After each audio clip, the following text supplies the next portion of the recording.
Which fictional character's death have you not gotten over? Boromir. When I first watched LOTR, I couldn't have cared less when Boromir died. He was arrogant, not as cool as anyone else, and dangerously drawn to the ring. However, as I've gotten older, I find myself connecting with Boromir more with every watch.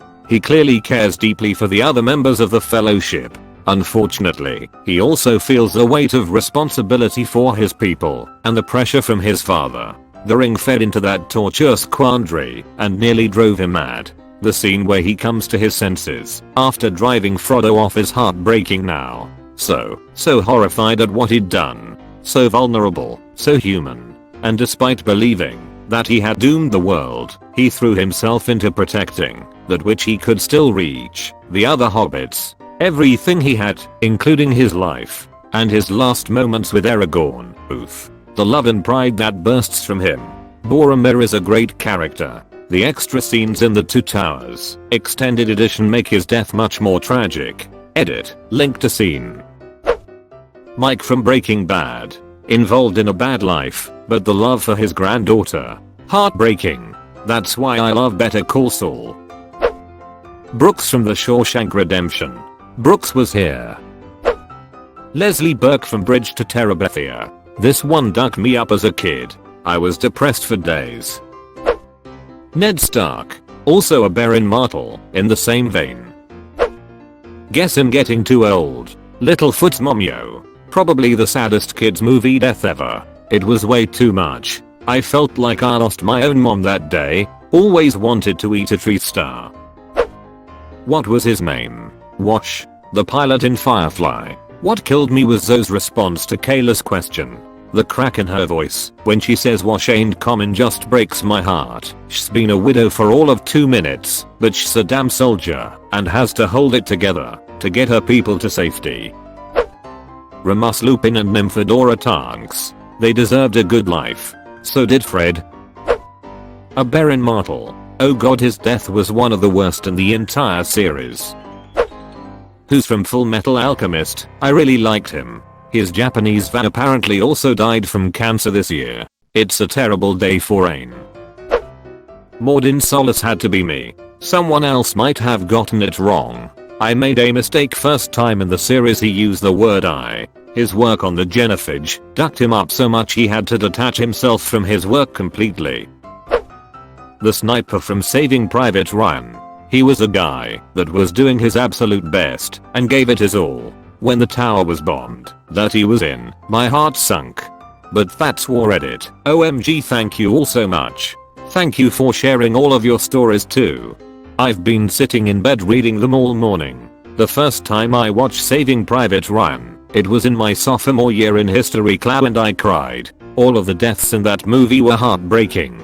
I thought the medic was worse when they ask him tell us how to fix you and then he cries out for his mom. My horse in Red Dead 2. Rest in peace Ivory. Thank you. Yondu from Guardians of the Galaxy. They had to kill Yondu otherwise the Battle of Wakanda would have been over in seconds. Fred Weasley from Harry Potter and Greed from Full Metal Alchemist Brotherhood. You mentioned Greed and not Mises.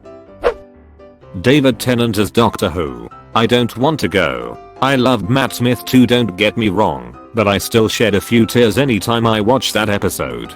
For me it was the 9th Doctor, and how he had to explain to Rose what was going on, that he took too much energy in to survive, just when they were falling in love. Oh, and before I go, don't say that, Rose. Before I go, I just wanna tell you you were fantastic. Absolutely fantastic. And you know what? Rose shakes her head.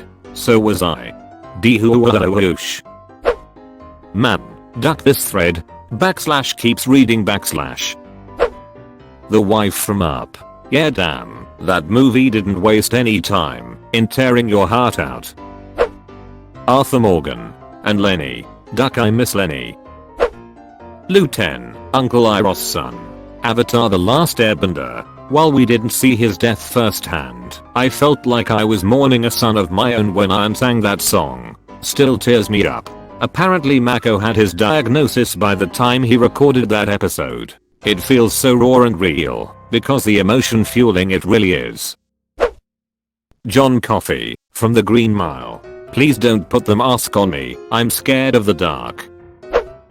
Mufasa. This is a childhood trauma for so many kids. As a child you think your parents are indestructible. They're immortal, they can't die, and will always protect you. And then you have this little lion baby who runs up to the corpse of his father and just doesn't even understand at first. And then you realize that the big, strong lion dad is dead.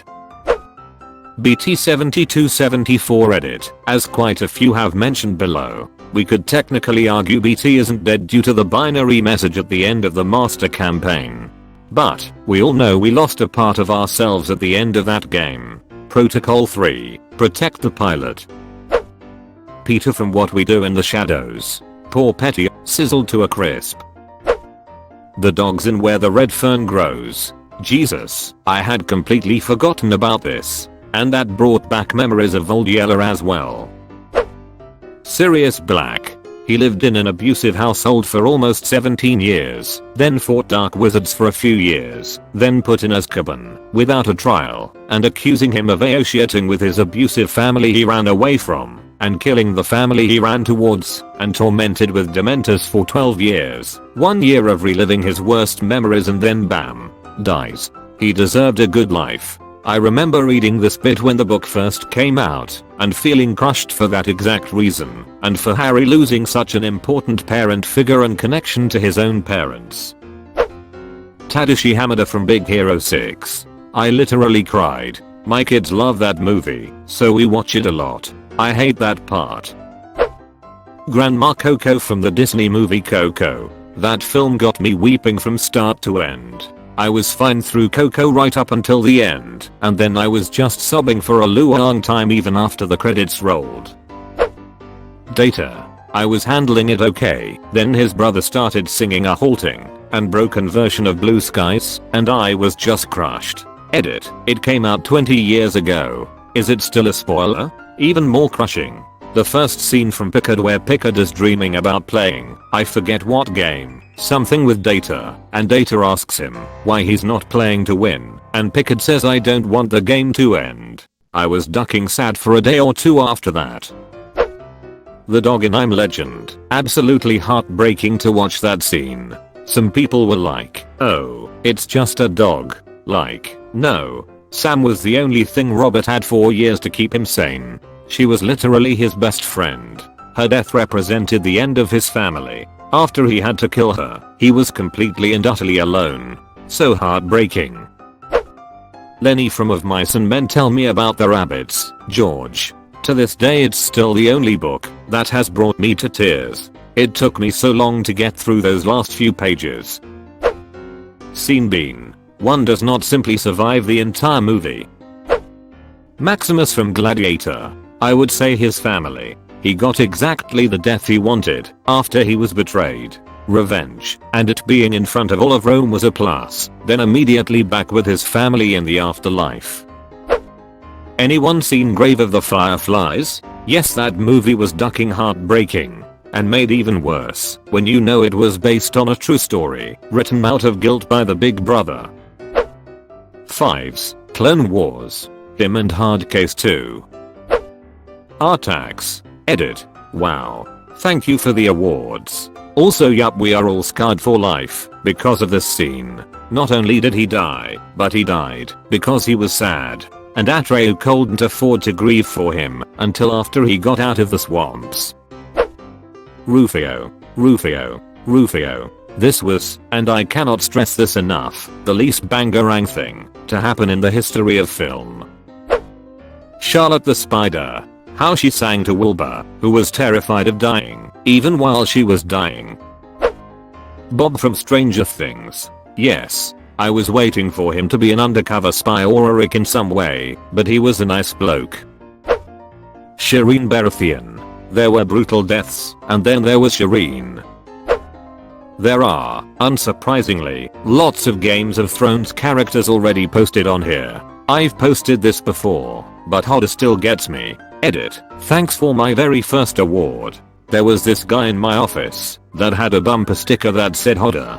I immediately thought of him when this episode aired. We always parked a few cars away from each other, and I was carpooling at the time, and my friend and I always commented on the sticker. The day after the episode, the sticker was gone. I mean, I was pretty bummed about Hodder, but this guy must have been just devastated.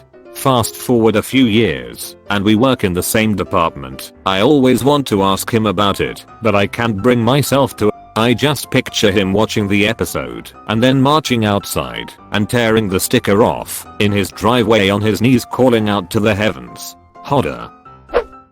Stoic. They did handle his death very well, with the entire funeral scene immediately after the battle, and Hiccup's first reaction felt so human, so real. Fire Fist Ace. Everyone says Ace, but I'm over here crying over a dang boat. At the moment. Bobby Singer. Crowley. Hank Schrader. You're the smartest guy I've met, and you're too stupid to see he made up his mind 10 minutes ago. Spike Spiegel. See you, Space Cowboy. Here be more with Cowboy Bebop spoilers. Don't read this if you ever wanna watch the show, and you should, it's great. Came here looking for this one.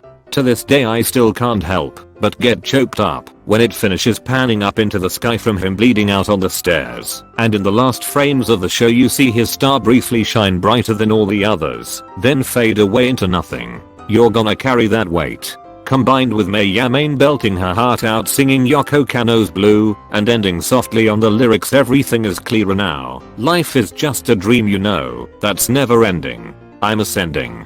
It may very well be the most powerful scene of any show I've seen, anime or otherwise. Here's a full clip, but again it's major spoilers and honestly doesn't hit the same if you haven't seen Spike's journey up until here and understood the tragic senselessness of his death. Edit. May Yamain was the singer, Yoko Kanno is the composer. Also obligatory, this is a must-watch show, even if you don't typically care for anime. It doesn't really have the tropes and silliness that put people off of some animes. It's generally a serious action drama that just happens to be animated. I'd put it more in the vein of something like A Scanner Darkly, not in style specifically, but in seriousness of tone despite being animated. The forest spirit from Princess Mononoke. But the forest spirit is immortal. Charlie from Lost. But hey. It's not Penny's boat. 15 years later I'm still not over Charlie's death. Not Penny's boat. Glenn. This is the one that caused me to quit the show. I realized I just didn't enjoy it anymore. Sirius Black. This one hurts more because Harry never thought to use the two-way mirror. Why? Winifred Burkle. Angel. Logan. Then there is a part where Wesley is dying and Illyria asks, would you like me to lie to you now? And pretends to be Winifred again. That is probably the pinnacle of all on-screen death scenes. Finnick was the saddest death in the Hunger Games. It happened so quickly in the books that I had to read it over and over to process what happened. I was not happy. George from Halo Reach. He sacrificed himself by blowing up the Covenant supercarrier, thinking his actions saved Reach. Then moments later the whole Covenant armada appears out of slip space to eventually burn the planet he loved too much to glare. He died thinking he just saved the planet.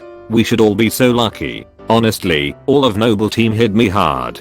Tell them to make it count. Slip space rupture detected X-100. What does he get off calling a demolition op prior? Commander, you don't have the firepower. I've got the MAR. Solid copy. Hit him hard, boss. You're on your own. Noble. Carter out. I'm ready. How about you? Negative. I have the gun.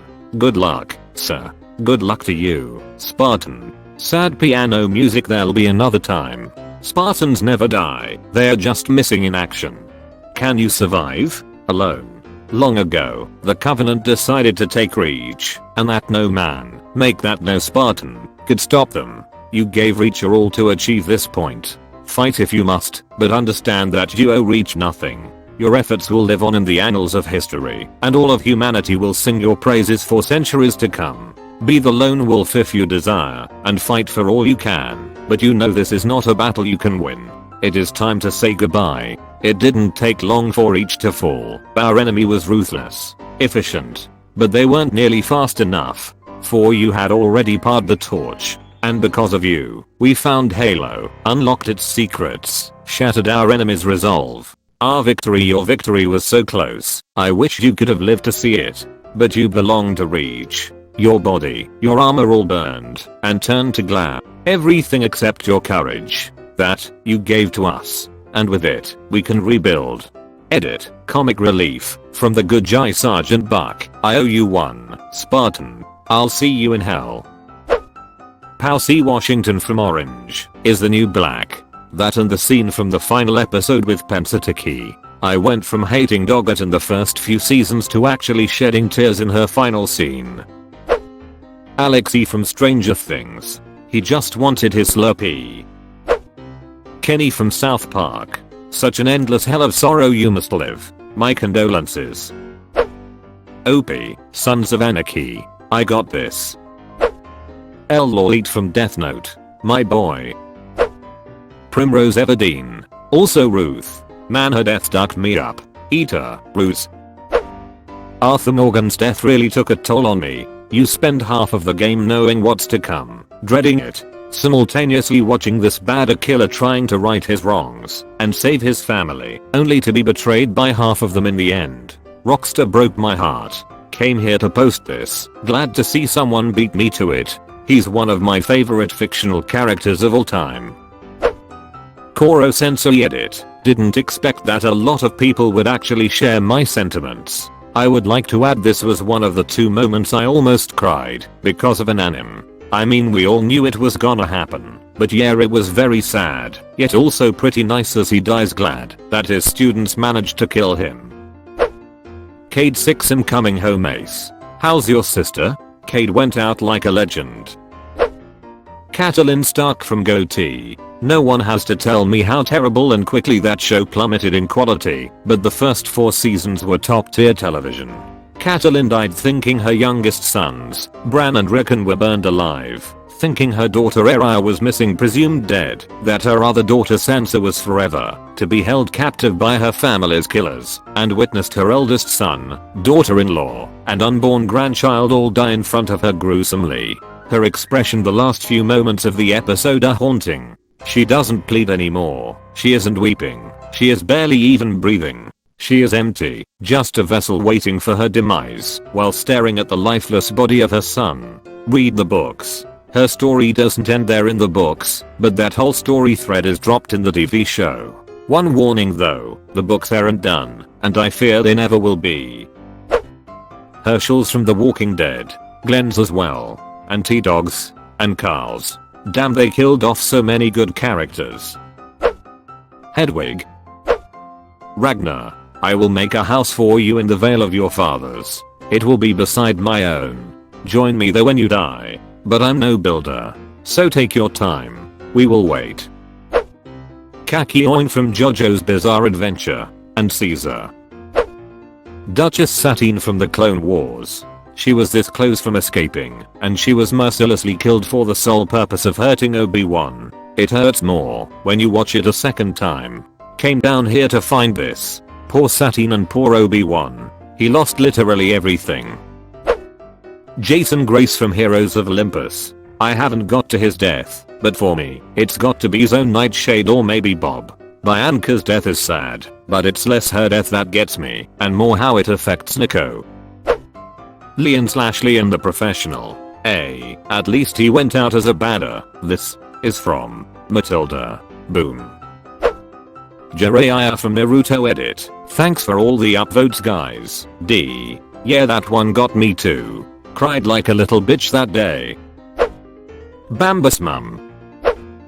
Joel Miller. The most depressing part about it, I hadn't even thought of until my buddy brought it up. Joel probably died thinking that they were going to kill Ellie too. Han Solo. I think that is why I hated the 7th movie. Not really anymore. Makes me wonder if younger kids who watch the movies in order will have the same reaction with Obi-Wan in A New Hope. Iron Man for sure. Surprised I haven't seen him a lot here. Definitely a painful one. Goose. Edit. For the feels. Yato. George O'Malley from Grey's Anatomy. Deleted. Dobby. Everyone has been saying Fred, Tonks and Lupin. Their deaths were all sad, but Dobby stuck with me more. Dobby was just so pure and innocent. Cedric Diggory. That poor lad hardly did anything to be killed, nor did he get any time to defend. He could have at least got a bit of fighting to do, but instead Voldemort and Peter come and just say kill the spare and next moment Cedric is dead. He didn't deserve this type death. His father wailing, my boy, gets me every single time. Corey from your line April. Okay, you can't just make me read her name now, my day is ruined, I feel so sad. Oh my, you watched until the end? That's fucking awesome dude. Thanks for watching.